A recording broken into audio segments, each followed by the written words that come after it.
تا حالا شده فکر کنین برای اینکه زندگیتون رو عوض کنین، باید یه کار خیلی خیلی بزرگ و عجیب غریب انجام بدین؟ امروز میخوایم با هم ببینیم که چطور کوچکترین کارهای روزمره‌مون یه قدرت باور نکردنی برای متحول کردن همه چیز دارن. آماده این که با همین راز رو کشف کنیم؟ خب، بذارید یه سوال بپرسم. میخواین یه تغییر بزرگ تو زندگیتون ایجاد کنین، ولی نمیدونین از کجا شروع کنین. فکر کنم این حس برای هممون آشناست، نه؟ هدفهای بزرگ داریم، میخوایم سالمتر باشیم، تو کارمون موفقتر بشیم، آرامش ذهنی بیشتری داشته باشیم. ولی بزرگی این اهداف گاهی وقتا آدم رو فلج میکنه. انگار یه کوه جلومونه و فقط یه سوال تو ذهنمون میچرخه. واقعاً از کجا باید شروع کنم؟ و جواب دقیقاً همون جاییه که اصلاً انتظارش رو نداریم. برخلاف چیزی که فکر می‌کنیم توی تصمیم‌های بزرگ و انقلابی نیست. نه، در واقع توی کوچکترین و به ظاهر بی‌اهمیت‌ترین کارهای روزانمون پنهان شده.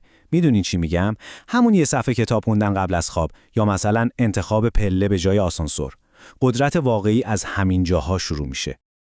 و جالبه بدونید که این فقط یه حرف انگیزشی و قشنگ نیست، کاملاً علمیه. به این نمودار نگاه بندازین. یه تحقیق خیلی جالب تو دانشگاه دوک نشون داده که 40% کارهایی که ما هر روز انجام میدیم از روی فکر و تصمیم آگاهانه نیست، کاملا از روی عادته. یعنی چی؟ یعنی تقریبا نصف روزمون رو روی حالت خلبان خودکار یا همون اتوپایلوت زندگی میکنیم. باورتون میشه نصف روز.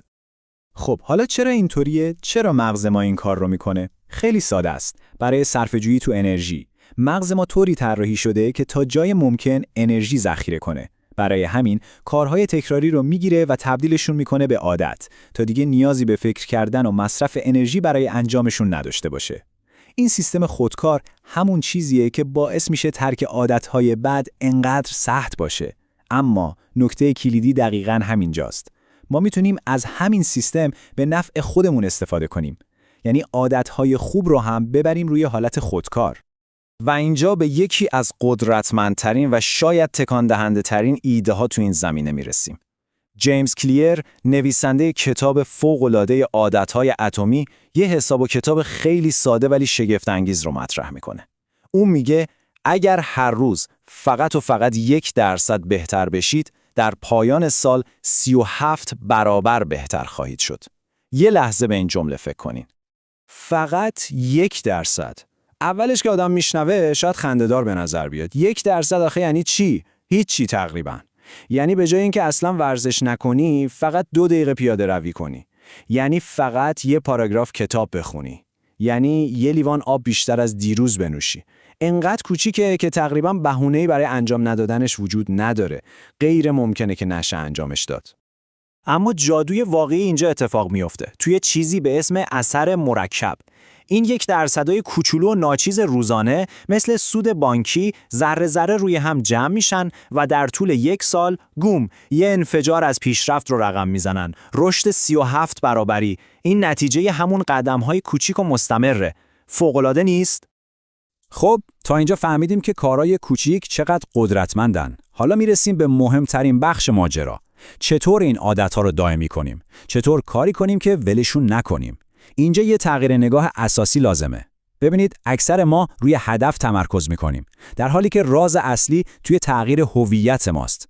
یعنی تمرکزمون رو از چیزی که میخوایم به دست بیاریم باید بذاریم روی کسی که میخوایم بشیم.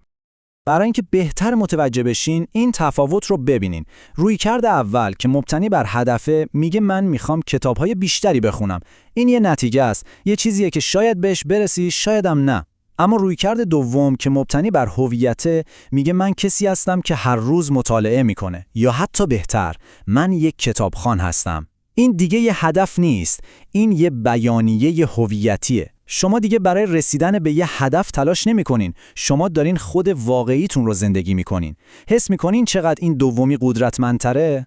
وقتی یه عادت اینطوری بخشی از هویت شما میشه، دیگه نیازی به زور زدن و انگیزه و این حرفا ندارین. دیگه یه کار سخت نیست. دقیقاً مثل مسواک زدن میمونه. شما صبح که پا میشین به خودتون نمیگین خب هدف بزرگ من برای امروز اینه که مسواک بزنم. نه، شما مسواک میزنین چون شما کسی هستین که به بهداشت دهانش اهمیت میده. این بخشی از شماست. عادت جدید هم باید دقیقاً همینقدر طبیعی و درونی بشه. پس اگه بخوایم همه این حرفا رو جمع‌بندی کنیم و یه نقشه راه داشته باشیم، به این چند تا اصل کلیدی میرسیم. اول اینکه قدرت واقعی توی چیزای کوچیکه، نه جهش‌های بزرگ. دوم، تداوم و استمرار همیشه از شدت مهمتره.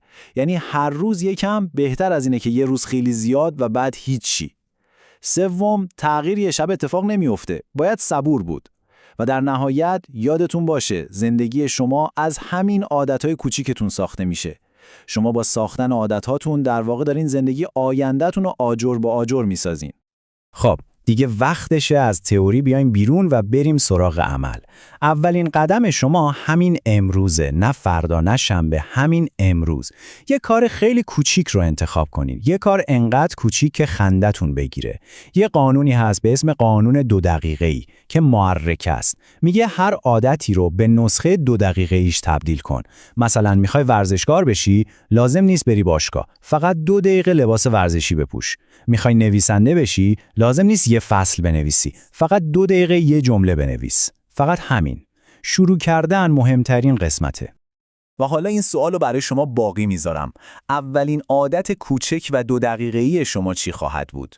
اون 1% که قرار پایه‌گذار اون رشد 37 برابری تو سال آینده باشه چیه؟ این انتخاب کوچک امروز واقعاً میتونه بزرگترین هدیه‌ای باشه که به آینده خودتون میدید. از همین الان شروع کنید.